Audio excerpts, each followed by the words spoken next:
Good day, everyone. Welcome to lecture number 25 of this lecture series on computer organization and architecture. In this particular lecture, we will discuss about the solutions to handle raw dependencies. Basically, we will discuss the software solutions and also we will discuss a methodology to detect raw dependencies. Okay. So in our previous lecture, that is lecture number 24, we were discussing about the different types of pipeline hazards that are possible in our pipeline. And we discussed a pipeline that has 5 stages. Okay. In today's lecture, we will discuss how to solve flow dependencies, or we can say how to handle flow dependency, or also called a how to handle data hazard. And we will only discuss how to handle raw hazard, read after write.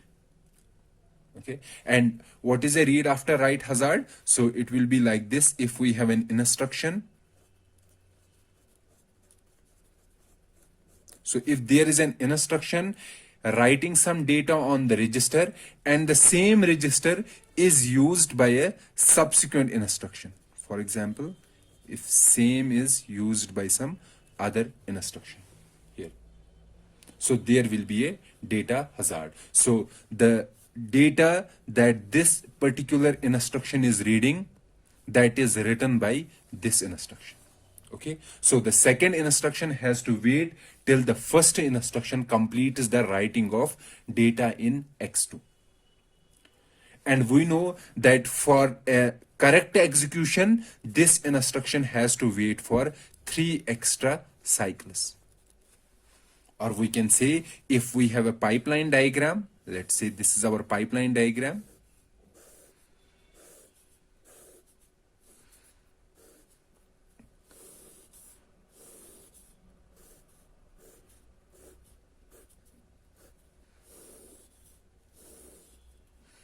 Instruction fetch, operand fetch, execute, memory access, and write back.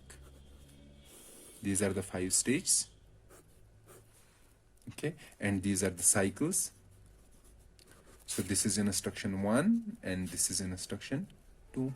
So instruction 1 will be here. Then in the next cycle, instruction 1 will come here, 2 will be here, instruction 1 will come here, and 2 will come here. So basically, we don't have to allow instruction 2 to go to the operand fetch stage. Okay, or even if we allow this instruction to go to the operand fetch stage, we won't allow this instruction to read the operand values. So why it won't read the operand values? Because the values that it is reading, that is dependent on instruction I1, and we know instruction I1 writes this value in the write back stage. Okay, so we will keep these two stages, instruction fetch and instruction operand fetch. These two stages will be freezed. Okay, we don't allow these two instructions to execute the instruction, to, or we can say, to perform some operation on the instruction. Okay? So instruction 1 will go on in the 5th cycle. So after the 5th cycle, it will complete. Okay, so here in operand fetch we have I2, in operand fetch we have I2. We don't allow I2 to complete. Okay, now we are saying that after this instruction cycle 5, after this cycle 5, this has written, I1 has written its value into x2. So now I2 can read the values. So now I2 in the 6th cycle, I2 can have the operand fetch. So in the 6th cycle, it will do operand fetch. And then in the 7th cycle, it will move to the execute stage. So you can see that in these 3 cycles, fine. So, or we can also write that in the 7th cycle, I2 will move to execute stage. So we have these three vacant places, or these are called pipeline bubbles. Okay, so in these three cycles, 1, 2, and 3 cycles, our pipeline is idle. Most of the stages are idle. Okay, so for every raw hazard, there is 3 cycle penalty. We have to wait for 3 cycles. So for every raw dependency, we have a 3 cycle penalty. Okay, so let me repeat the same. What I am saying is that if we have 2 instructions, I1 and I2, okay, and there is a raw dependency between these 2 instructions, then this instruction has to wait in the operand fetch stage for 3 cycles. Fine. Now, for example, if there are 3 instructions, I1, I2, and I3, and there is a dependency between I1 and I3, okay, raw dependency, then this particular instruction, then this I3 has to wait for only 2 cycles. Likewise, if there is a dependency like this, there is a raw dependency from I1 to I4, then this instruction has to wait for 1 cycle. And likewise, if there is a scenario like this, then and there is a raw dependency from I1 to I5, then this instruction does not wait, or do not wait, sorry. This instruction do not wait. So we can see that if there is a raw dependency between 2 instructions, I1 and I2, fine, then this particular instruction has to wait for I1. However, if we increase the gap between I1 and I2, increase the gap means there are some instructions in between these 2 instructions, and there should not be dependency in these instructions. Okay, then by increasing the gap from I1 to I2, we can simply decrease the effect of raw dependency. Okay, so that means one way that what compilers do, that if we have I1 and I2, these are my 2 instructions, and I am giving that these 2 instructions have a raw dependency. So how will we handle it? So one way to handle this is to increase the gap between I1 and I2. Increasing the gap means insert the non-dependent instructions between these 2 instructions. Okay, and how we are going to do that? One way is to insert NOP instructions. So NOP means those instructions which are doing nothing. Which are doing nothing. So why we need to insert NOP instructions? It is because in the pipeline, as I said here, that I have to freeze these two stages. Okay, instruction fetch and operand fetch. So freezing is very difficult. So instead, what we do, that we will insert NOP instructions in execute stage. So execute will perform some operation, but that operation will be a NOP operation. Okay, so execute, we don't have to freeze execute, memory access and write back. They will be working. They will assume that they are doing some processing, but actually they are executing a NOP instruction. And these 2 stages, instruction fetch and operand fetch, we have to freeze only these 2. Freezing means that we have to do some hardware changes. Okay, so we should have a hardware mechanism where we can have a possibility of freezing 2 stages. Okay, so we don't want to freeze all the stages because we will need some extra hardware to do the freezing thing. So what we do, that we will allow these stages to behave normally. Okay, they will be executing instructions, but those instructions will be NOP instructions. Okay, so what is one solution is that between I1 and I2 insert NOP instructions. So what is a NOP instruction?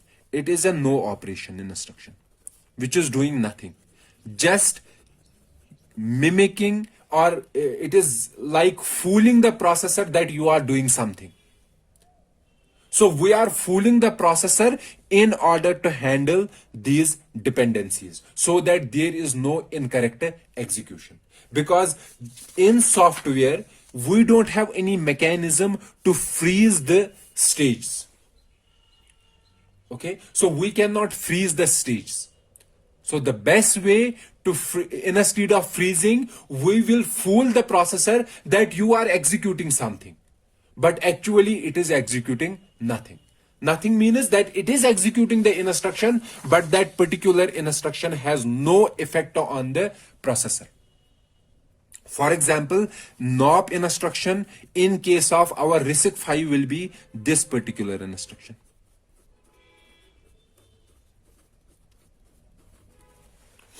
NOP instruction, add x0, x0, x0. So this is a NOP instruction. NOP instruction means that whatever operation it does, for example, what is this doing? It is adding x0 and x0 and adding the value to x0. And we know that whatever is the final value, the final value in x0 will be always 0. It won't change. So this is getting executed, but actually it is doing no change in the architectural state of the processor. So this instruction can be taken as a NOP instruction. Okay, so if we have a raw dependency between two instructions, then I said that one solution is to increase the gap between these two instructions. Okay, increasing the gap means that I will insert NOP instructions. And how many NOP instructions should I insert? I should insert 3 NOP instructions.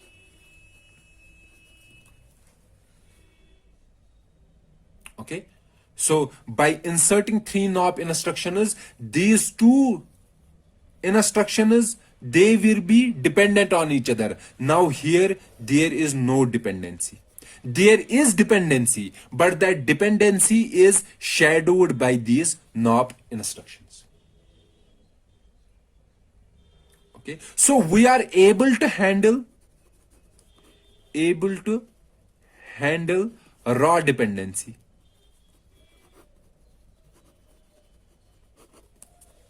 But is there any improvement in the performance? Will there be any improvement in the performance? No. So in the previous scenario, we were wasting how many cycles?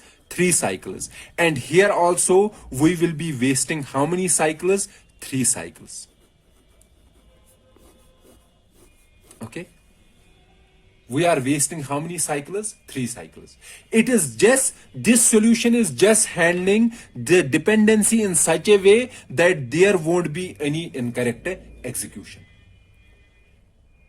Okay, it is making the execution of these instructions in such a way that the final result is not affected by these dependencies.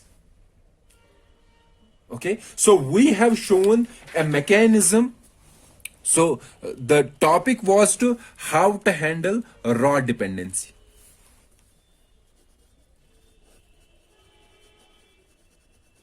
So raw dependency was that we were having 2 instructions, I1 and I2, and these instructions are dependent on each other. And if we didn't handle this dependency, then their final execution will be incorrect. And we said that one possible solution is to increase the gap between these two instructions. Okay, and increasing the gap means insert instructions between these two instructions. And maximum instructions, or we can say the best number of instructions is insert how many instructions? 3 NOP instructions. Okay. And this is a software solution. Software solution to handle raw dependency. And you can see that if we insert NOP instructions between two raw dependent instructions, then there won't be any change in the performance. Okay, so the effect of raw dependency, and the effect was that it resulted in 3 extra cycles. The effect will remain same. Okay, if the IPC was, for example, 0.6, the IPC will remain same, 0.6. It won't change. Only mechanism that we did, that we provided a software solution to handle this dependency such that if we allow these instructions to go into the pipeline, there won't be any negative effect.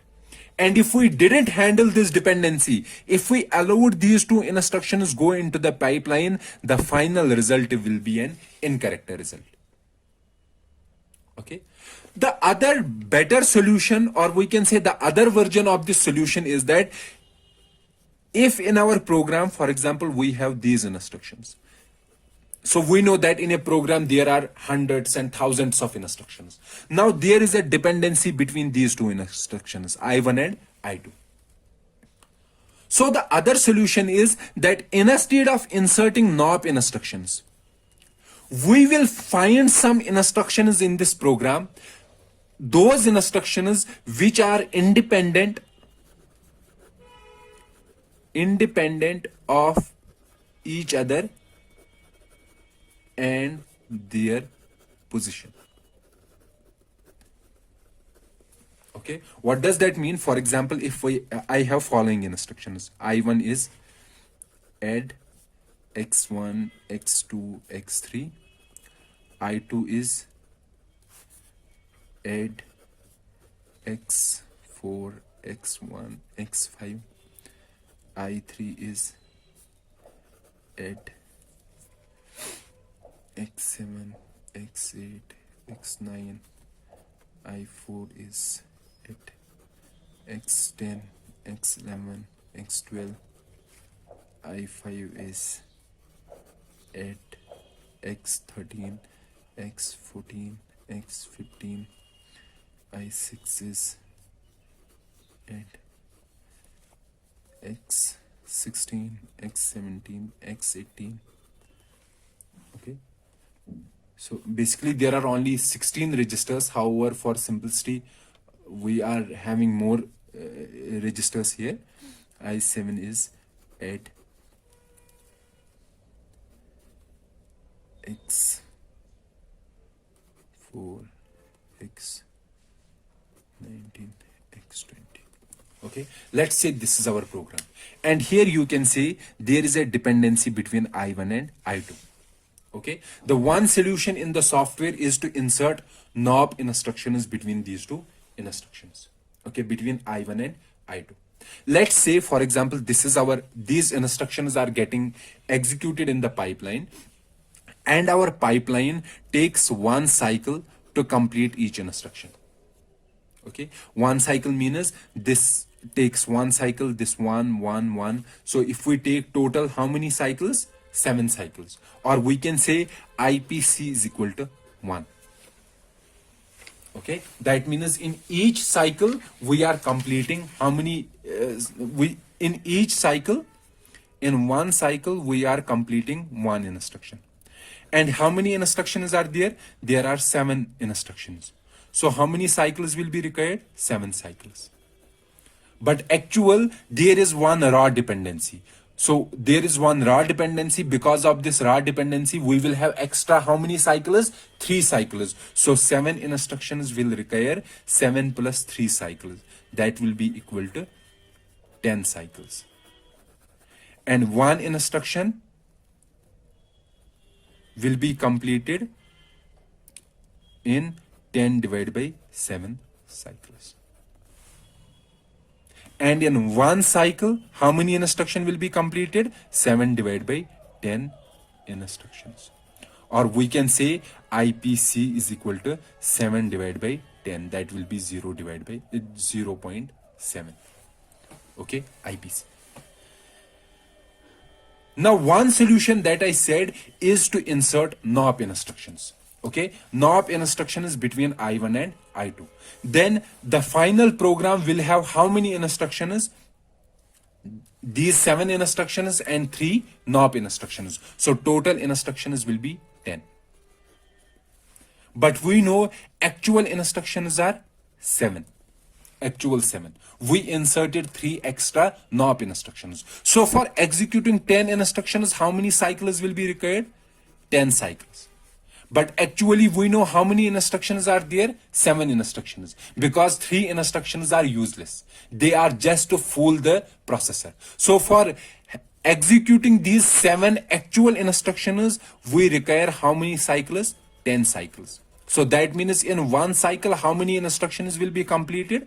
10 divided by 7 instructions. That will be 0.7. So IPC will be 0.7. So you can see that IPC is here 0.7. Here also it is 0.7. So by inserting NOP instructions, we have handled the raw dependency, but we have not improved the performance, or we can say we have not improved the IPC of the processor. The other solution is that I am saying that it is the same software solution. Okay, so we don't have to do some hardware thing. We don't have to change the hardware. Okay, the solution is that find an independent instruction which are independent of each other and their position. That means in the program, go into the program and find some instructions which are independent to each other. Not only to each other, but they are also independent of their position. For example, if we take these instructions, I3, I4 and I5. Are these instructions dependent on each other? No, they are independent of each other. Moreover, if we execute I3 before I1 or execute I3 after I7 or at any other position, this instruction won't affect the execution. It will be independent of its position. It will perform, the final result will be independent of its position. So we can take these 3 instructions, I3, I4 and I5, and insert these 3 instructions between I1 and I2. So between I1 and I2, we will insert I3, I4 and I5. Will there be any effect on the final results? No, there won't be any effect. And then I6 and I7 will be like this. So here you can see that we have increased the gap between I1 and I2, which are dependent on each other by a raw dependency. And instead of inserting NOP instructions, we have inserted real or actual instructions. And these instructions, by executing these instructions in the pipeline, we won't be having any incorrect execution. Okay, so my question is, can we take I7, this I7, and insert it between I1 and I2? So let us take this I7 and insert it between I1 and I2. Okay, if we took I7 and inserted it between I2 and I7, between I1 and I2, there will be a wow dependency. Because both these instructions, I7 and I2, they are writing to the same destination. So this particular instruction is not independent of its position. So we cannot take this instruction and insert it between I1 and I2. We can only take those instructions which are independent of each other and independent of their position. Or we can say we can take those instructions which does not result in a raw dependency. Okay, so as I have shown that we can take I3, I4 and I5. Now let's find out the IPC.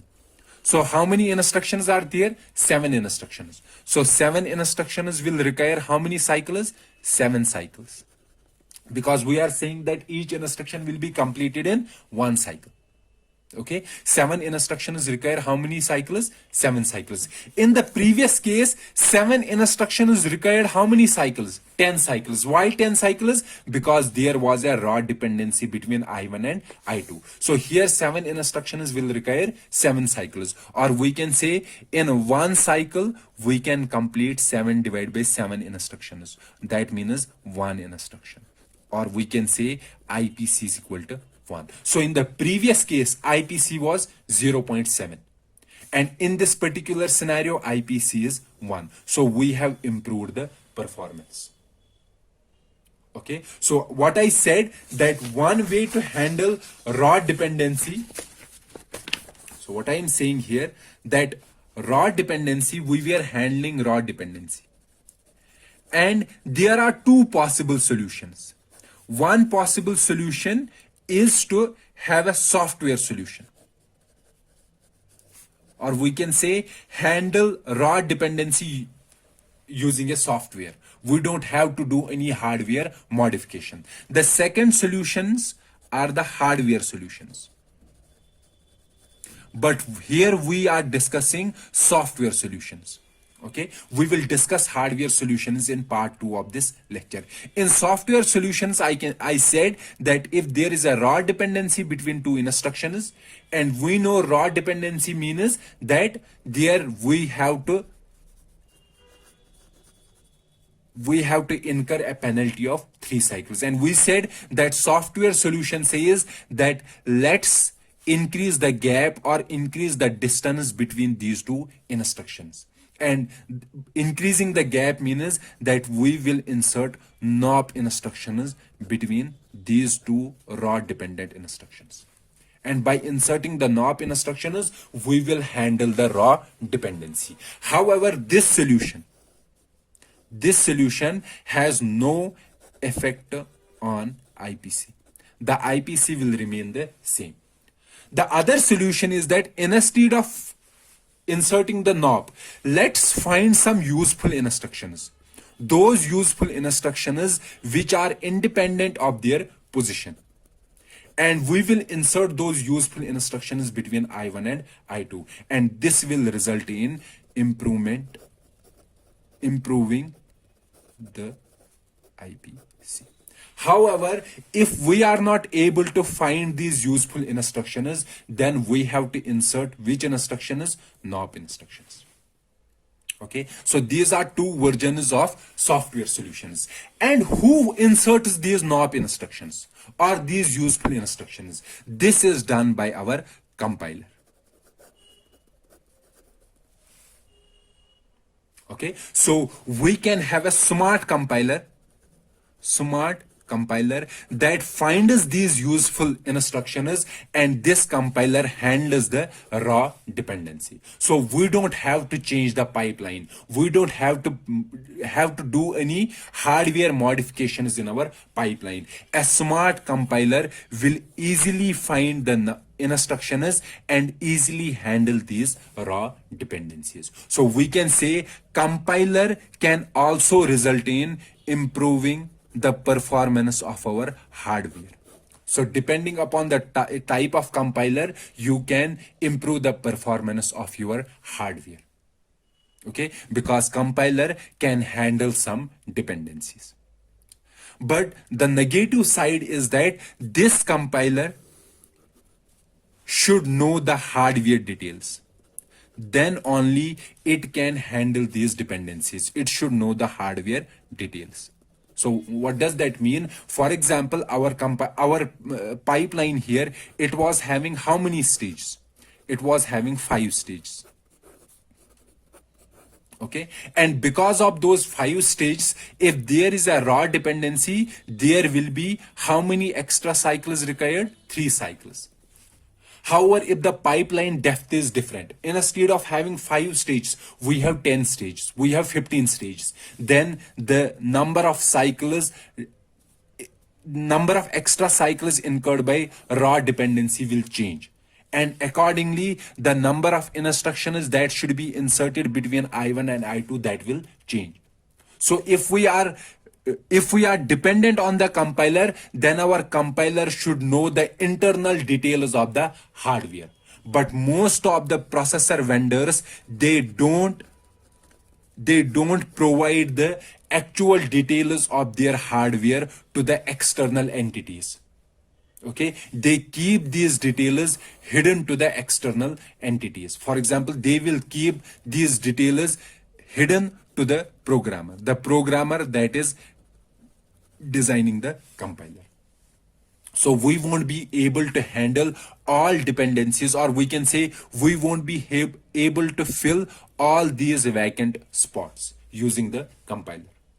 Okay, so as I said, that compilers can play their part. They can handle these raw dependencies by inserting the NOP instructions or useful instructions. But for the precise number of useful instructions that should be executed, it should know the entire details of the pipeline. Okay, and another thing is that if there are two processors, P1 and P2, then I have to design a different compiler for P1 and different strategy for P2, because they may have different pipelines. Okay, so we have to make a hardware specific compiler. Fine. And other disadvantage is that it should know the actual details of the hardware, but most of the vendors, they hide their details to the external entities or to the program. So software solutions are very effective in decreasing the penalties. Okay, or we can say they are very effective in handling the raw dependencies. We don't have to do any hardware modifications, but they have their negative sides as well. So as a result, there are some hardware solutions as well, and these hardware solutions are provided by the vendors itself into their processors. Okay, so we will discuss hardware solutions, but first we have to discuss how to detect raw dependency or any other dependency. So here I am saying that I1 and I2 have a raw dependency. For example, it is add x1, x2 and x3, and it is add x4, x1 and x5. So here we have a raw dependency. Here we can visually see that there is a raw dependency. But how do our processors detect the raw dependency? How they are able to know that there is a raw dependency between I1 and I2? So we have to see how to detect a raw dependency. Okay, what does that mean? If there are two instructions, I1 and I2, and there is a raw dependency between these two instructions, then how will our processor detect such dependency? Okay, so what I am saying, let's say before discussing this, how to detect a raw dependency, let's take an example. Let's say we have instructions add x3, x4, x5. I2 is add x6, x7, x8. I3 is add x6, x9, x10. And I4 is add x1, x3, x6. Now let's say there is no reordering. Reordering means that these two instructions won't be reordered. So if these are not reordered, that means there won't be any wow dependency, effect of any wow dependency. Now let's see the execution of these instructions in a pipeline using a pipeline diagram. So let's make a pipeline diagram here.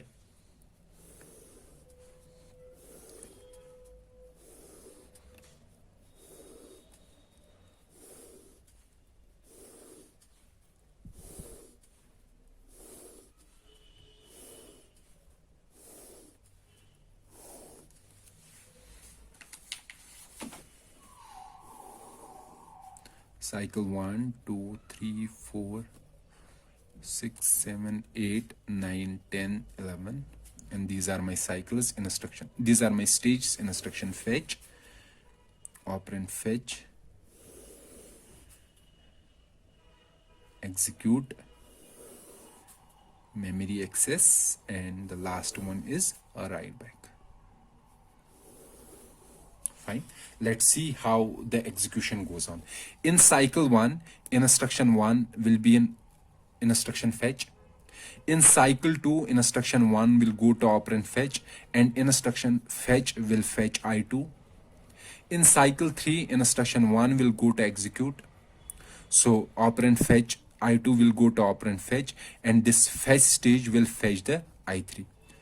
Okay. Since there is no dependency between I1, I2 and I3, they will go into the pipeline as it is. Now, in the fourth stage, I1 will come to memory access, I2 will go to execute, and I3 will go to operand fetch, and instruction fetch will fetch I4. In the fifth cycle, I1 will come here. Okay, in the write back, I2 will come to the memory access, I3 will come here. Okay, should we allow I4 to go into the operand fetch? No, we have to make it wait. Why? Because this instruction is dependent on I1. So here X3 is dependent on I1 and X6 is dependent on I2 and I3. So what this instruction does, it has to see, okay, it has to see that whatever the instructions are there in the pipeline. So which instruction is there in the pipeline? I3, I2 and I1. So the instructions which are in write back, memory access and execute. So if this instruction is dependent on these three instructions, any of these three instructions, it has to wait till that instruction completes its execution. So what I am saying, that an instruction in fetch stage, it has to check whether it is dependent on instruction in execute, memory access and write back stage. If it is dependent on any instruction in these stages, it has to wait till that instruction completes. Okay, here we can see that I4 is dependent on so what are the instructions in execute, memory access and write back? It is I1, I2 and I3, and it is dependent on all these instructions. Okay, so that means it has to wait. So if it is waiting, so it is waiting here. So now I1 will complete its execution. Okay, I2 will come here, I3 will come here. Should we allow I4 to go into the operand fetch? No. Why? Because again we have to check if it is dependent on any instruction in the execute, memory access and write back. There is no instruction in the execute, and in the memory access and write back there are I2 and I3, and it is dependent on both I2 and I3. So in the sixth cycle, I2 will complete and I3 will come here. Now again we will check if it is dependent on instructions in execute, memory access and write back. Yes, it is dependent on I3. So we won't allow this I4 to go into the next stage. So now this completes in the seventh cycle. Now we will check again whether this instruction is dependent on any instruction. So in the seventh stage it has completed. Now we have which stage? We cycle eighth cycle. Now in the eighth cycle we have to see whether this instruction is dependent on any instruction in the execute, memory access and write back. No, it is not dependent. So in the eighth cycle will we allow this instruction to go from instruction fetch to operand fetch. So in the eighth cycle it will go to the operand fetch. In the ninth cycle, instruction I4. In the ninth cycle it will come here, in the 10th here, in the 11th here, and at the end of 11 it will complete its execution. Okay, so whenever we have to detect a raw dependency, we have to detect whether an instruction is dependent on any instruction in the execute, memory access and write back stage. So we won't detect, or we won't provide a circuit to detect its dependency only in the execute stage, but we will have to detect in the memory access and write back as well. Okay, so how will we detect? One particular way, or one simple way, is to do a scoreboarding. The technique is called scoreboarding. It is very simple technique, and we will discuss this particular scoreboarding technique to detect a raw dependency. So what does this scoreboarding is saying? So let's take these instructions. Let's take any instruction, any two instructions, I1 and I2. Add x3, x4, x5. Okay, I2 is add x6, x3, x7. Okay, these are two instructions, and let's say these are our registers.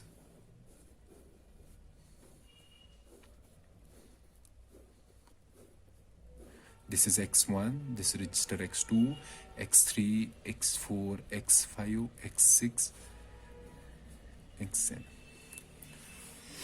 Okay, let's make only x7 registers here. So what we are doing that with every register there is one bit attached to it. This one bit. And this bit is called a valid bit. Okay, so whenever an instruction comes into the pipeline, this instruction has been fetched. So we will see, the processor will see the instruction, the register it is writing to. So to which register it is writing to? It is writing to register x3.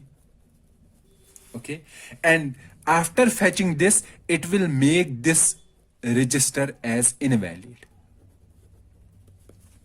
Okay, so the bit of this particular register x3 will be made invalid. Invalid means it will be 0. Okay. Fine. Now, when other instruction is fetched, when any instruction is fetched, its registers are checked. Registers are checked for validity. Okay, when all its registers are valid,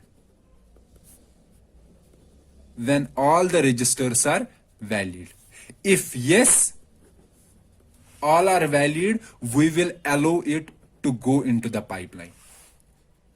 If no, we will make it wait till it is registers are valid. Okay, so this is a complete program, or this is a complete structure that will help us to handle, or that will help us to detect a raw dependencies. So let's see. I1 comes, so it will make x3 what? Let's say initially all are valid. All are valid. So x3, I1 will come. So as I said, when any instruction is fetched, its registers are checked. So what are its registers? X3, X4 and X5. So we know initially all registers are valid. So all its registers are valid. So it will be allowed in the pipeline. Moreover, the register it is writing, so to which register it is writing? It is writing to X3. We will invalidate that particular register. So this X3 will be 0. Okay, fine. But this particular instruction will be allowed to go into the pipeline. Why? Because initially all its registers were valid. Now second instruction came, I2. Okay, we will check its registers. So which are its registers? X6, X3 and X7. We will see if they are valid. Now X6 is valid because it is 1. X3 is invalid, and it has been made invalid by I1. Okay, and X7 is valid. So this instruction will be fetched, but it won't be allowed to go into the next stage. Okay, so this instruction, so if this is a pipeline diagram, fetch, decode, we will fetch first I1, then it will go into the pipeline. And we will fetch I2, but it will be kept here. It will be halted here. Why? Because one of its registers is invalid. Okay, and when an instruction completes, it will make its destination register bit valid. So that means when I1 completes, so what was its destination? I3. The destination was I3, so this will be make 1. And then this instruction will be allowed to go into the pipeline, because then only its bits will be valid. Okay, so using this scoreboarding technique, we can detect if there is any dependency. Because if there is a dependency between two instructions, that means the second instruction registers won't be valid. So there will be some register which is invalid. And because of that invalidity, that means there is a dependency between I1, I2 and I1. Okay, so this is a simple technique of detecting a dependency between two registers.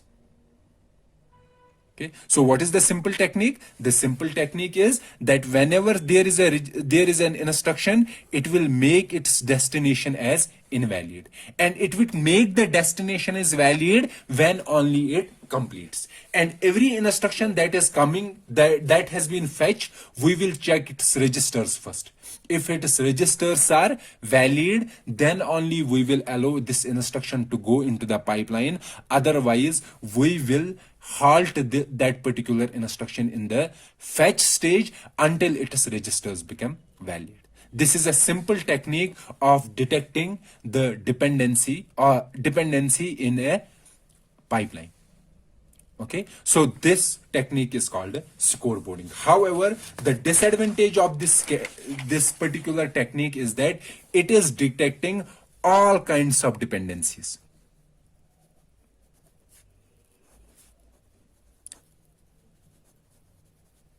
Okay, what does that mean? For example, my instruction I1 and I2 are here.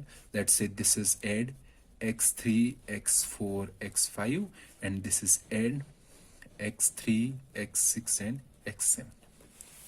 Okay, so what is the dependency here? Here we have a wow dependency, and we know that if we have an in order processor, in order means there is no reordering of instructions.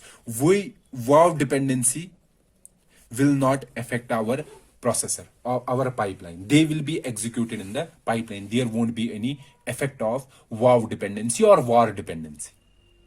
Okay, so we have to halt an instruction only in case of raw dependency. However, what does our scoreboarding technique does? That instruction I1 has been fetched, so what it will do, it will make this particular register x3 as invalid. Okay, and itself it will go into the pipeline. Now this will be fetched I2, and we know that we will check all its registers, and since one of its registers is invalid, so this instruction will be marked as dependent instruction. But we know what kind of dependency is here. We have a wow dependency, so we don't have to mark this as dependent instruction. We can allow this instruction to go into the pipeline. Okay, in case of in order pipeline. So this is a kind of, we can say, kind of limitation of a scoreboarding technique, that it tries to find all the dependencies, wow, raw, and war dependency. However, we want to detect only what kind of dependency? Raw dependency. Okay, so we can use a scoreboarding technique. It is very simple, and we can modify this scoreboarding technique in a sense that instead of checking all the registers, check only the source registers. Then we will be able to find the raw dependency using the scoreboarding technique. The other method is using a combinational logic. Combinational logic. Okay, what does combinational logic does? So what is the use of combinational logic? So we have a pipeline. So this is my pipeline, instruction fetch, operand fetch, execute, memory access, and write back. So what will we do whenever we are fetching an instruction? Okay, so we have fetched an instruction, or we can say we have sent an instruction into the operand fetch. An instruction in the operand fetch, we will take its source registers, source register 2 and source register 1. Okay, we will combine this. Let's take the, so let's write source register here, source register 2. And in the execute stage, we will see whatever instruction is in the execute stage, we will find its destination. So destination of an instruction in execute stage. And also the instruction in memory access stage, we will find the destination of that instruction. So destination of instruction in memory access stage. And destination of instruction in write back stage. We will take these destinations. And we will combine these destinations with RS1. For example, here we will compare it. Okay, this also we will compare with RS1.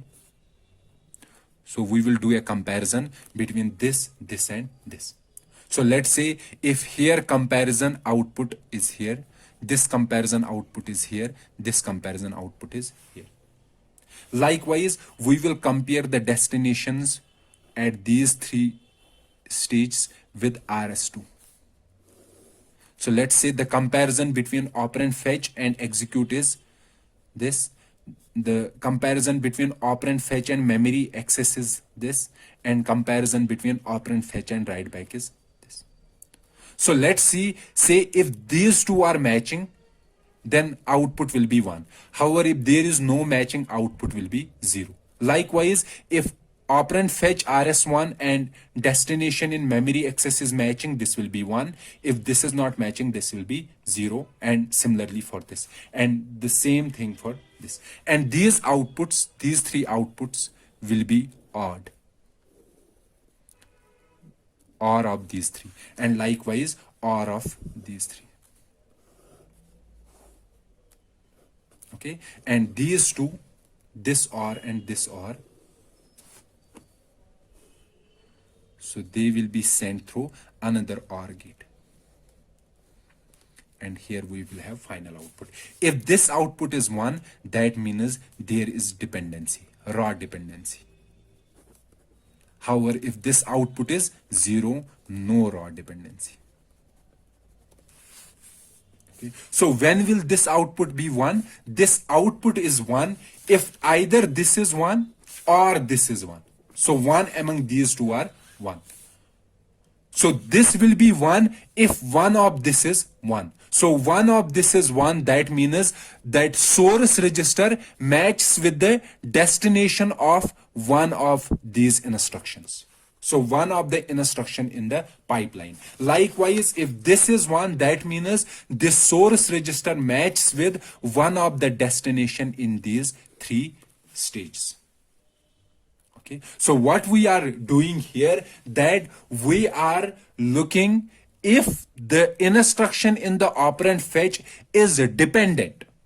If it is source operands, so what are it source operands? RS1 and RS2. If it is source operands are dependent on any destination in the execute stage, memory access or write back. Okay, if it is dependent on any instruction in these three stages, that means there is a raw dependency. And then in that case, this particular bit will be 1. However, if it is 0, 0 means this is 0, and this is 0, and this will be 0 when this is 0, this is 0, this is 0, and this will be 0 when all three are 0, and all three will be 0. That means the source register 1 is not matching with an instruction in execute stage, memory access, and write back access stage.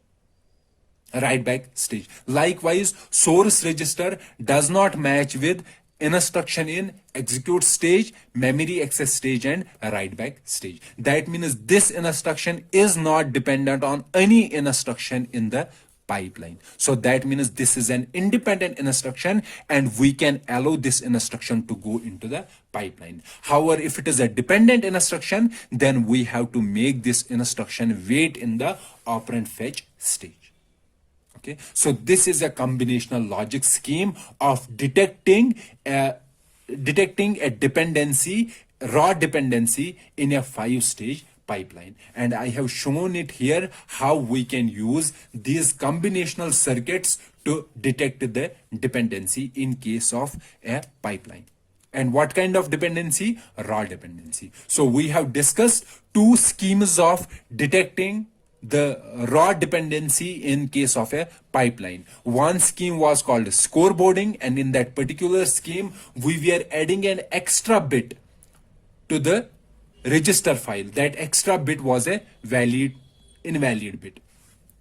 But the negative side of scoreboarding technique was that it was detecting all kinds of dependencies, raw, wow, and var dependency. The second kind of technique is called using combinational logic. Okay, this is also called a combinational dependency logic scheme of detecting raw dependency. And in that particular scenario, what we are doing, we are taking the source operands of an instruction in the operand fetch stage, source operand 1 and source operand 2, and we are comparing these two operands with the destination of instructions in the 3 stages: execute stage, memory access stage, and write back stage. And if any source operand matches with the destination, then there is a raw dependency, and we can easily detect when this output will be 1. And if the output is 0, that means there is no raw dependency. So this is a hardware mechanism of detecting the raw dependency in a pipeline. Okay, so what we have completed till far, we have completed how to detect raw dependency. And in this particular scenario, we discussed two techniques. One was scoreboarding, and another technique was called combinational dependency logic. Okay, so after detecting a dependency, a raw dependency, we have to see how to handle this dependency, raw dependency. And for handling, we have two techniques. One is the software technique and another is the hardware technique. So software means that we have to do in the software. We don't have to do any hardware modifications. Hardware technique means that we have to do the hardware modification, or we can say the processor designer does the hardware modification. So in the software technique, we have discussed that compilers will increase the distance between these two instructions by inserting either NOP instructions or useful instructions. So we have discussed a software solution to handle data dependency or raw dependency. And the software solution was to insert NOP instructions. However, we said that in that particular scenario, the negative side is that compiler has to know the internal details of the pipeline. But most of the vendors keep the internal details hidden to the external programmers. Okay, so other scheme is the hardware solution. Because of limitations of the software solutions, we have to provide hardware solutions. And in the next part of this lecture, we will discuss how to handle raw dependencies by discussing the hardware solutions. So let's meet in the next lecture. Till then, goodbye.